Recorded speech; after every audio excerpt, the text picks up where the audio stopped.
a decade ago, it all began. And this is our culmination. We are graduating high school.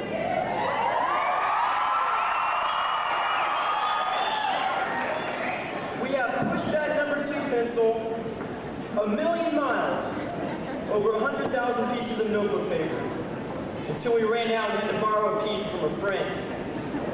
Life gave us a dare, a double dare, an invitation to combat, and you, the graduating chiefs of 1989, went into the battle and won. And I'm asking you, does it feel good? Of course it does. And yes, it was hard. It was hard staying up late to the wee hours of the morning studying for that test. And it was even harder waking up to that alarm clock, 5:30 or 6 o'clock in the morning, and then dragging your tired body into that first period class. But you did it. Let us, for a few minutes, stop looking at all the hurdles we had to jump in order to win this race. Let us look at the big picture, the practicality of it all. The question is, why? Why didn't we give up? Why don't we all just give up? I know I've asked myself that question over the past 4 years. This last summer, that question was answered for me. My parents gave me my graduation present a little early, and I was fortunate enough to have been able to travel with them to the People's Republic of China, where my eyes opened. For the first time in my life, I found the answer to the question why. I found out why education is so important. And I'd like to tell you the answer and explain why you should be proud of yourselves for making it this far for graduating high school. Everywhere I looked while I was in China, it was very crowded. I mean, what do you expect with a population of 1,069,328,000 people?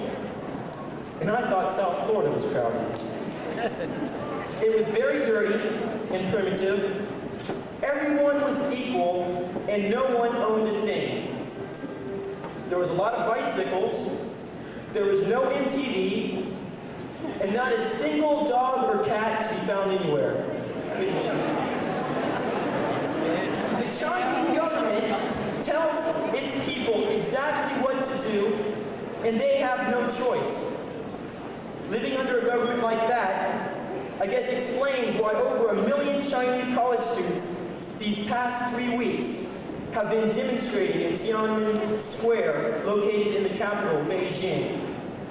All they asked for was a little more democracy and a little more political freedom. They built a 24-foot-high symbolic statue of Lady Liberty. They're trying to stand up for something they believe in. They have starved, and they will risk and have risked their entire future for Lady Liberty. The same Lady Liberty that has stood in our country for over 200 years. About 5 days ago, tragedy struck when the Chinese army rolled into the college students while they were sleeping. It was said that the college students who had sticks and rocks were no match for the soldiers who had tanks and machine guns. These were the same college students who tried peacefully to let their government know that they wanted more democracy. They didn't use tanks or machine guns, but peaceful demonstrations, and even building a symbolic Statue of Liberty. Lady Liberty holds a torch. The flame of liberty in that torch is democracy. American democracy is fueled by our personal responsibility, and the torch is ignited by education. The same education symbolized here today by the cap and gown. Education is why. a gift from our parents and our legacy to our children.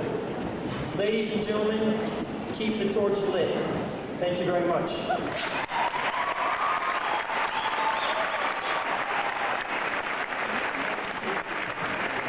Back at school. Now I know a lot of parents have worked a lot of hours preparing this feel-good event for you. They've got so many different things lined up for you that I know you won't want to miss it. Door prizes including portable CD players, VCRs, loads of food, fun, and games. They have them planned all night long. I'd like to personally ask the class of 1989 to please come. The rationale behind Project Graduation is to keep you graduates out of trouble tonight, and at least alive for one day past your graduation. It's a drug and alcohol-free environment, which means that those items are prohibited. We want you to come and feel good and remember your graduation. So with no further delay, I'll sit back down so we can graduate.